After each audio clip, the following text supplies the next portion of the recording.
నిన్న హైదరాబాదులో పవన్ కళ్యాణ్ ఇంటికి వెళ్ళి చంద్రబాబు భేటీ అయిన విషయం తెలుసుకున్నాం.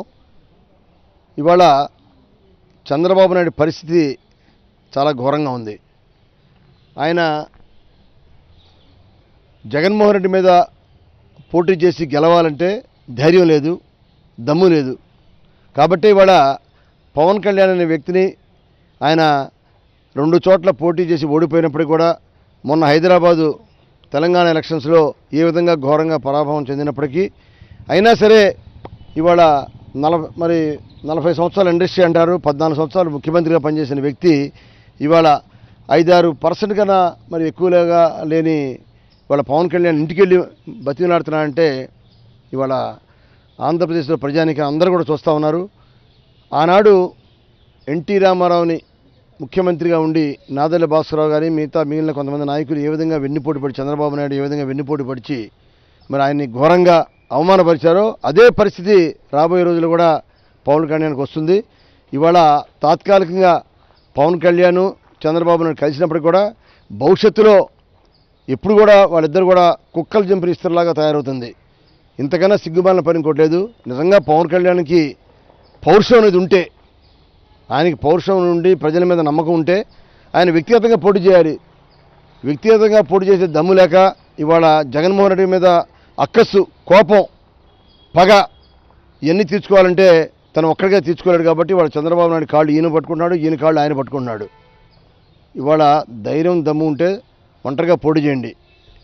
జగన్మోహన్ రెడ్డి గారు మాత్రం సింహంలాగా ఒక్కడే పోటీ చేస్తాడు. తప్పకుండా ఒంటరిగానే పోటీ చేసి తప్పకుండా గెలుస్తాడు. ప్రజలందరూ కూడా చూస్తూ ఉన్నారు.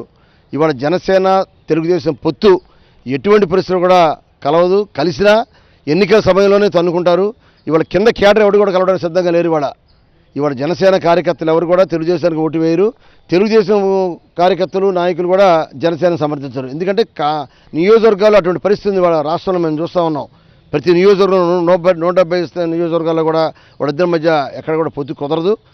అలానే ఇవాళ జగన్మోహన్ రెడ్డి గారి నాయకత్వం పట్ల ప్రజలకు విశ్వాసం ఉంది. వీళ్ళు 175కి 175 అని చెప్పి అంటున్నాడు. తప్పకుండా వాళ్ళ జగన్మోహన్ రెడ్డి గారికి రాబోయే రోజుల్లో పట్టం కడతారని చెప్పి గర్వంగా గొప్పగా మేము తెలియజేస్తున్నాం. ఇవాళ ప్రజలు సిద్ధంగా ఉన్నారు. మళ్ళీ సంక్షేమ ప్రభుత్వం రావాలి, ప్రజలందరికీ ఉపయోగపడే ప్రభుత్వం రావాలంటే ఒక జగన్మోహన్ రెడ్డి గారికి సాధ్యం అని చెప్పి ప్రజలు కూడా గ్రహిస్తున్నారు. అంటే ఈ వైసీపీ విముక్త ఆంధ్రప్రదేశ్ నిర్మించడమే మా లక్ష్యం వాళ్ళు అంటున్నారు. ఇవాళ వైసీపీ విముక్త అనేది అని అంటున్నారు తప్ప ఇది వాళ్ళిద్దరు కలలు కంటున్నారు అంతే. కలలు కంట వరకే వాళ్ళకి పరిమితం తప్ప ఇది కలలు ఎక్కడ నిజం కాదు.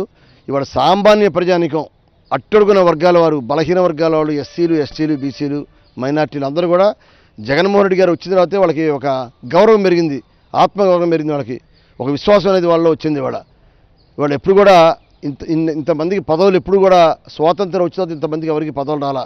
అటువంటి వాళ్ళు గుర్తించారు ఇవాళ జగన్మోహన్ రెడ్డి గారు. కాబట్టి రాబోయే రోజుల్లో తప్పనిసరిగా ఇవాళ బలహీన వర్గాల వరకును ఎస్సీలు, ఎస్టీలు అందరూ కూడా ఆయన గౌరవిస్తారు, గుర్తిస్తారు. తప్పకుండా రాబోయే రోజుల్లో వైఎస్ఆర్ ప్రభుత్వం తప్పనిసరిగా గెలిచి తిరుగుతుందని చెప్పి తెలియజేస్తున్నాం.